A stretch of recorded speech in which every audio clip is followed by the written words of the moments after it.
Welcome, fight fans, to the Fighters Boys Kick-Ass Podcast. Your Fight Talk Authority. Not to mention the most entertaining and talked about podcast with your kick-ass host, Richard ORTIZ. You mad? Come at me, bro. And his loyal kick-ass co-host, Senor Cole ESCOVEDO. Streaming live and worldwide. Coming to you all the way live from a little place somewhere in Cali. The Fighters Boys Kick-Ass Podcast. Ladies and gentlemen, welcome to the Fighter's Voice. I guess you would call this Thanksgiving Eve, the day before Thanksgiving, the day before people celebrate with family, eating good food, listening to corny jokes, and maybe having a cigar afterwards, and just enjoying the family, or, you know what, just stepping out on your own and just, you know, once the family becomes over 18 or old enough to have their own family, it's time to have your own Thanksgiving. And doing so is our co-host, the UFC veteran himself, Mr. Cole ESCOVEDO. Just to let you know, ladies and gentlemen, a couple times before we went on air, I told Ask Cole, I pleaded with him not to expose himself like he did earlier to us. And ladies and gentlemen, if there's some nudity, we'll do our best to cut that out and cover it all up. But the stats... You're going to need a lot of blur. You're going to need like a Mac Pro with like a fucking edit insult pen or something there. So tell us where you're at. What are you doing right now, Cole? I mean, you look like you got on a karate gi or. No, this year, me and my girl decided to go to. We went to Cayucas. Oh, right on. Yeah, so she knows this like little like a bed and breakfast type place. Nice. And it's got like a hot tub, and it's like literally like we're like across the street from the beach, like. We sat out there and had hot cocoa and coffee and walked along the beach. We looked at the sunset, hung out on the pier, had fish tacos. There's a great clam chowder place, but they make good fish tacos too. So we had fish tacos, and then now it's like champagne and hot tub time. Like, really? Pretty much. Like, that's how we're doing Thanksgiving. Because, like, you know me, dude. I'm Native American. I'm not going to get on a soapbox, but I don't really do Thanksgiving. I don't. It's just me. So I mostly did it for over the years for family purposes, for like the kiddos and things like that. Teach them, you know, traditions that their moms wanted them involved with and stuff. So, but outside of that, no. So like her littles or their dad, we're out.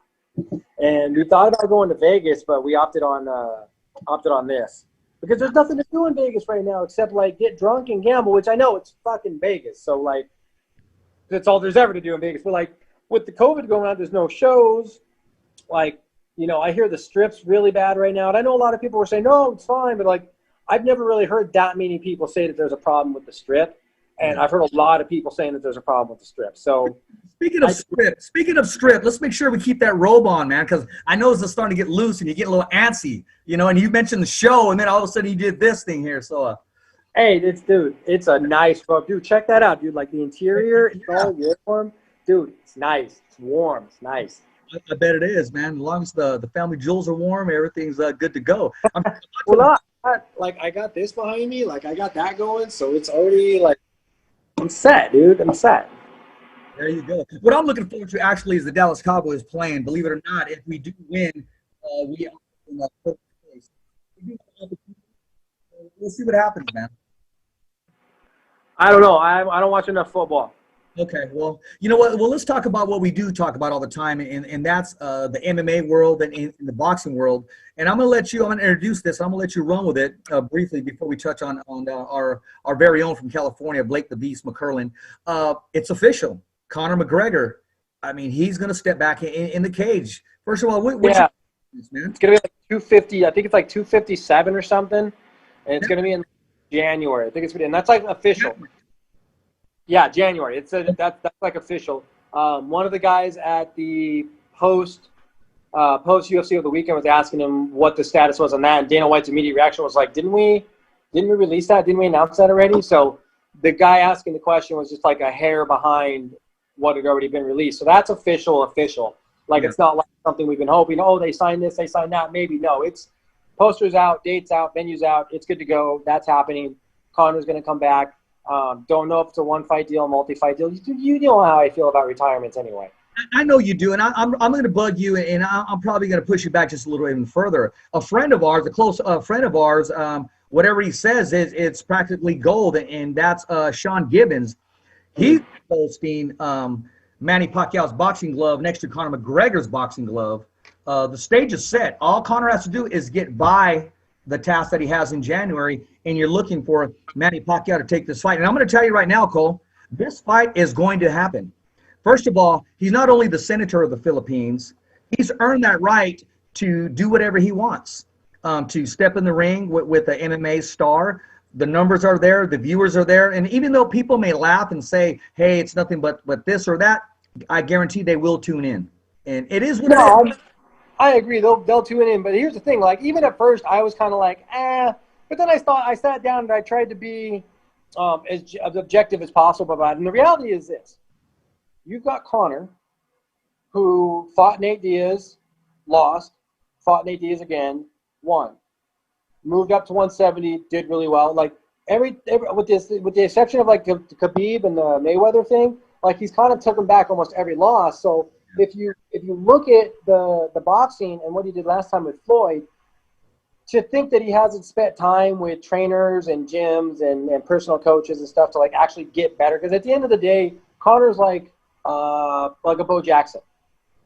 Baseball, football, doesn't really matter too much. Now, granted, the dynamics of the sport and the muscles and everything are a little bit different in what you need, but the reality is an athlete's an athlete. So you take a combat sport athlete like Conor, put him in boxing. Now you've exposed him to boxing and what it's necessary to fight at, like, the top fucking level.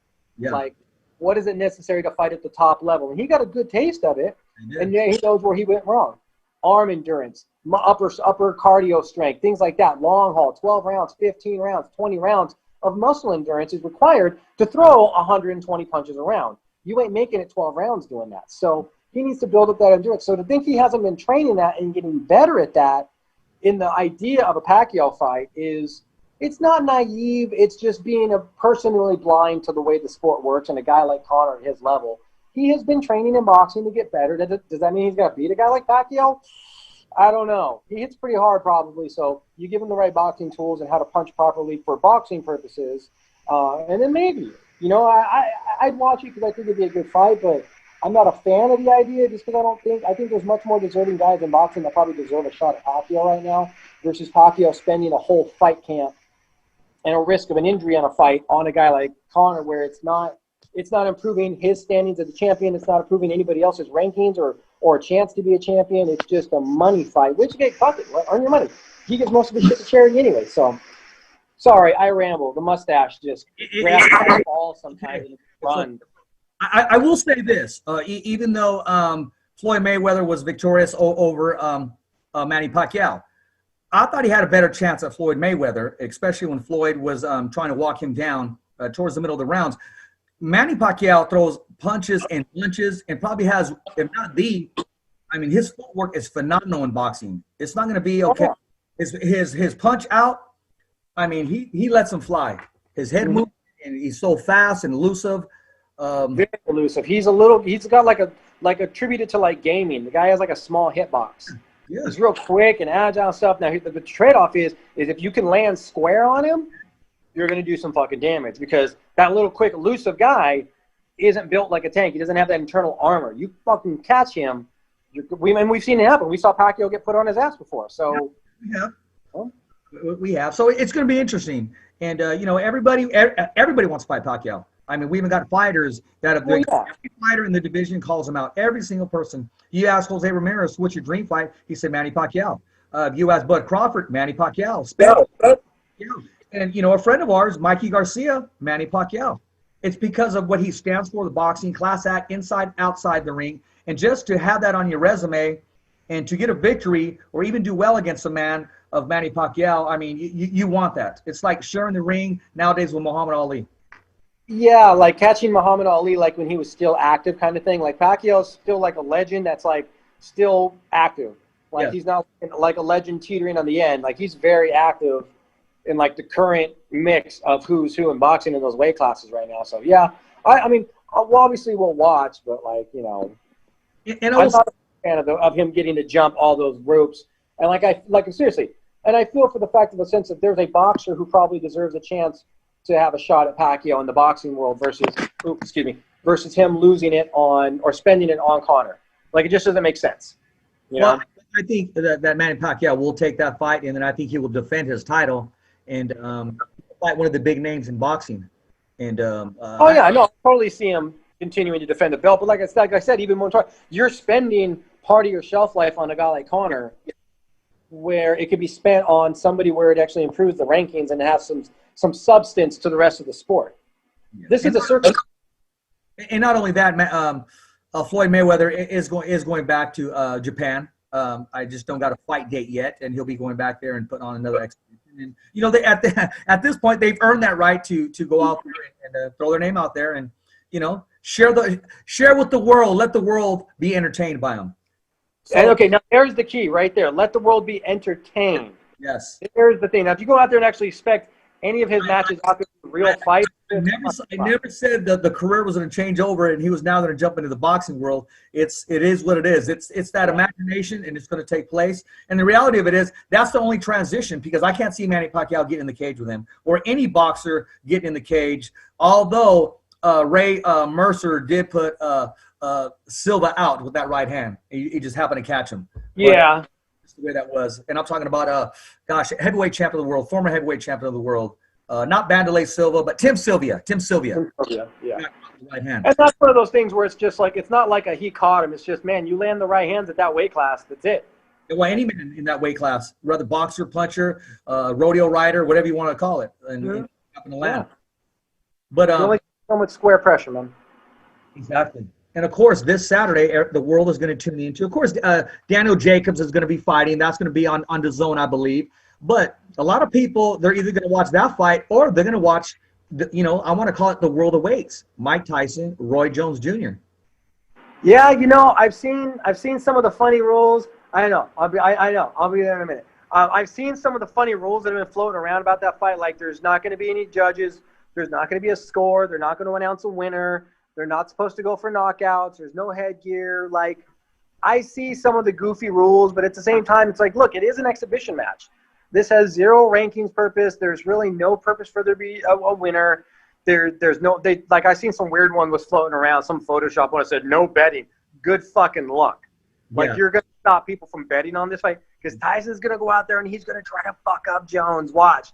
Them trying to say you can't go for the knockout. Motherfucker, once that bell rings, ding, ding, I own you for fucking 2 minutes, dude. I don't give a fuck what they say. So, any bad cuts. So, and I could see, if there's a bad cut, dude, fucking okay, call it. Because we're not trying to fuck up the rest of their well-being in their life just for some fucking exhibition match. There's other matches on the card. So I'm hoping we get a couple rounds out of that. Dude, I'm really hoping they, try to fucking bang it out, dude. I'm really fucking hoping that, they just come out there and be like, you know what? Fuck it. Let's fucking go. Let's go for just a round or two, dude. Just fucking give us a round or two. Try to fuck each other up a little bit. Why not? I think we may see some of that. But, I hope so, dude. We deserve it. Of course. It's the long awaited, especially rumor has it Mike Tyson's getting $10 million and Roy Jones is getting $1 million. So 10 mil versus 1 mil? That's what I've heard. That's ridiculous. But see, this broke records as far as the pre-sales for pay-per-view. People are already paying for it. They've already got their weekend already set. So yeah, I mean, it can't be that expensive. Everyone chips in a little like the old pay-per-views and stuff. So, but what else? We've got a couple other matches on that card too. There's that Logan Paul guy or something. Yeah. What's that guy? He's now the co-main event. Yeah, that fucking waste of fucking space. Anyway, but you got what used to be the co-main event was Blake the Beast McKernan and Badu Jake. That used to be the co-main. Yeah. So. Why that got bumped down for that entertainment here's the thing. I don't give a shit about that Logan Paul fight. It's an entertainment circus fight. Yeah, I get it. It's entertainment. Make that fight number 3. Let the real fight stay a real fight stay the co-main. Because that's a real fight. That has real purpose. Let that stand as the co-main and then have your final your entertainment fight there. Because the Logan Paul fight will keep people interested. If you have the Badu Jake and the Blake McCarron fight in there, people will leave before the last 2 or turn it off maybe. I don't know. But I'm actually looking forward to that. The goal for him is to be 14-0 for Blake the Beast. It's been a little while since he fought, but they're putting him to the test with Badu on that one. But he comes with a good pedigree of experience. So I think if Blake can pull off a W over Badu, I think it will open doors at least for bigger opportunities against not as seasoned competitors, but guys still within his rankings and weight class and stuff that he can start building his way back up a ladder on. You know what I mean? Like, this is step one on a ladder. Not that Badu Jake is like a stepping stone, but like to start climbing that ladder, there has to be a first rung to step on. And Badu Jack is the first. Like you're talking about, the step up. It just, nothing at all. I mean, and let's give credit where credit is due. A 2-division world champion. None of this California state or this reservation title or this badass title or police association title, whatever you call it. Title twice. Former super middleweight at 168 and former light heavyweight, which is 175s. And this time just skipped all the way up. Yeah. So, and it's, like I said, and the reality is it goes both ways. Like if Badu Jack wants to start working his way back up and start getting paid again, this is step number one. If you can't pass a guy like Blake McKernan that's 13-0, if you can't beat a guy that's 13-0, then you ain't going any higher. Like, there's a dude that's 13-0. He's gonna fuck you up too. So this is not a stepping stone, but this is a stepping off point for both of them right now, in order to start climbing that ladder that they both want. This is another opportunity for a guy like Blake to climb that ladder again. There's always a first rung. So this is, I don't know of any other Rocky story. First of all, that Blake accepted the fight, accepted the opportunity, embraced the opportunity, and we'll just have to wait till Saturday. Unfortunately, and I'm going to speak on this, and I usually don't. The man's, 90 miles away from us? 2-hour drive? I don't know what it is exactly. And, he has my support. I mean, we had Alex Perez. That ended quickly, but he had our support.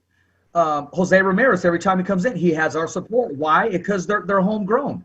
And for Blake to get this opportunity, I mean, we should embrace him and cheer him on instead of knocking him down before the fight even happens. But as a professional, he's blocking it out, and he'll put the 2 judges in his hands and take the opportunity. Can you imagine how many people shy away from the opportunity and say, "Oh, because I'm not ready," or maybe next time? There'll never be a next time.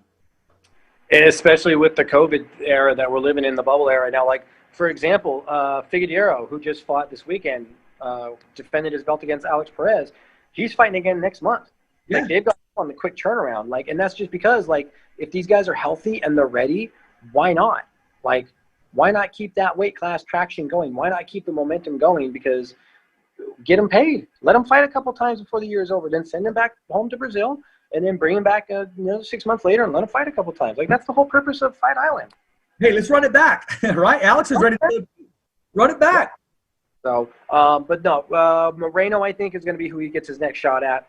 He just fought Roval. And I think it's funny because Roval was bitching about how he should have had the title shot against Figueiredo, and he was all pissed that he got overjumped. And then his next fight, he loses. So what are you bitching about that you deserve the title shot? Like, you lost the end of the prelims fight. Like, what are you bitching about? When you're an assassin in jiu-jitsu, your whole objective is to let's get it on the ground.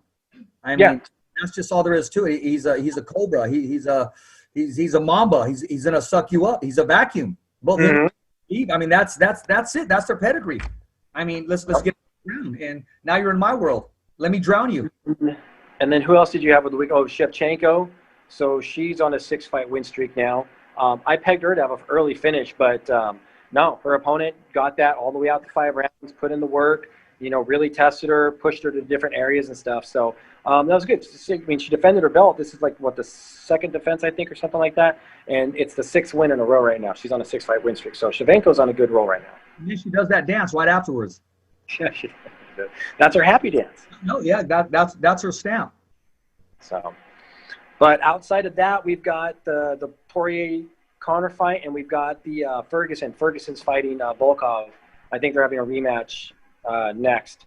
I think I might be misspeaking. I'm not sure if it's Volkov, but Ferguson is fighting on that same card. I think he's co-maining that card. No, it's going to be an exciting weekend, man. I mean, it really is. I mean, we got some good things coming up, and December's right around the corner, and we got some big names coming up, some big boxing and MMA events as well. So we're going to be keeping busy. And I do want to say yesterday, I mean, the Fighter's Voice, for the 2nd time, made history and went global. We had another guest from Australia, and that was Andrew Maloney. So I want to say hello and thank you again to the Maloney team. for giving us the opportunity to interview him. And class act, man, all the way around. He has a tough fight coming up when they do run it back, the trilogy, with the Robert Garcia's Boxing Academy's fighter and Rick Morrigan's, what I would say, he's now managing Josh with the Professor Franco. And it's going to be a great trilogy, man. I mean, you know, I heard they're going to run it back in Australia. And I think at this point, that's good for boxing. That's good for business all the way around. Anything that gets fights going on globally right now is a good thing for that industry. It shows that it's not just going to be an isolated thing as far as the restriction of where they can throw venues, and now it'll make it easier for fighters to get fights too. Yeah, actually, and a month has been thrown out tentatively. The Jose Ramirez and Josh Taylor tentatively it's going to be in February. Okay. It for Las Vegas and Raider Stadium. I don't know if it's going to head there or not, or end up in the bubble in the MGM Grand. But that's some news that we did get. So we're looking at some great matchups coming up. And listen, we're going to be brief tonight because everybody's cooking turkey. Everybody's doing their thing. I don't want your hot water to get cold. You know, I want to take this time out for Mad TV. You know, we got a lot of shows that are on Mad TV, and we appreciate the production. We appreciate the association with them. And one of our fellow shows, his mother passed away, and without saying any names too much, you know, I don't want to put it on the air, but you know, our condolences are to the family, and we wish them well. And you know, holidays, and you know, things, and unfortunately, things like this, but happen. But on a different note, man, hey, and then we got Christmas shopping, man, Black Friday. And I got to ask you this right now, man. I mean, I asked you, are you going to Black Friday? And then you said something like, if I want to go to Black Friday, I'll just go to Costco on any day of the week, right? It's just, I don't know. It's everybody gives thanks for everything and family and joy and all this shit. And the next day they're stomping on each other's throats. The hypocrisy behind it is just ridiculous. So I don't know. And it's going to be even crazier this year. It'll be fucking insane this year. It is. It's especially toilet paper, man. Yeah. Fucking idiots. I swear to God, man. Hey, you got anything to leave us with, man? What was that? You got anything to leave us with? I don't want your hot water getting cold. Nah, that's about it, man. I got a hot tub calling my name. That's about it, man. Now, I'm sure you got more calling your name, man. More power to you. Wish you well. Hey, this is your host, Richard Ortiz of the Fighter's Voice, ESCOVEDO. See you guys next Tuesday, 6 p.m. Pacific time. And it's a wrap. As always, thumbs up for Richie. Okay, fight fans, it's not goodbye, but until next week. Remember. It's always voiceography at its finest. So on behalf of Richard Ortiz, ESCOVEDO, the special guests, and all the crew right here at the Kick-Ass Podcast, saying hasta luego, babies. And always, thanks for listening.